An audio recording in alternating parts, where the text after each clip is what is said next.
মাননীয় সংসদ সদস্য হাসনাত আব্দুল্লাহ, ওনার যে প্রশ্নটি ছিল মন্ত্রী বরাবর মন্ত্রী উত্তর দিবেন, কিন্তু উনি বলেছেন মন্ত্রীরা পাশ কাটিয়ে যাচ্ছেন।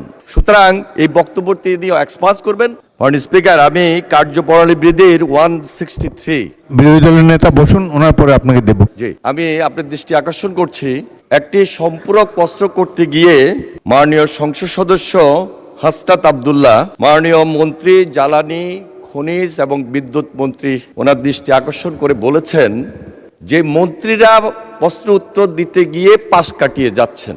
মাননীয় স্পিকার, আমার অধিকার ক্ষুণ্ণ হয়েছে, আমি এই বক্তব্যটি মহান সংসদে উত্থাপন করছি। ওনার যে প্রশ্নটি ছিল মন্ত্রী বরাবর মন্ত্রী উত্তর দিবেন, কিন্তু উনি বলেছেন মন্ত্রীরা পাশ কাটিয়ে যাচ্ছেন। সুতরাং এই বক্তব্যটি নিয়ে এক্সপান্স করবেন। আমি আপনার দৃষ্টি আকর্ষণ করছি মাননীয় স্পিকার। মাননীয় মন্ত্রী, তিনি যদি ইন জেনারেল মন্ত্রীদের সম্পর্কে বলে থাকেন তাহলে মন্ত্রীরা রাটা বাদ যাবে, আর যদি পার্টিকুলার মন্ত্রী সম্পর্কে বলে থাকেন সেটা থাকবে। Thank you.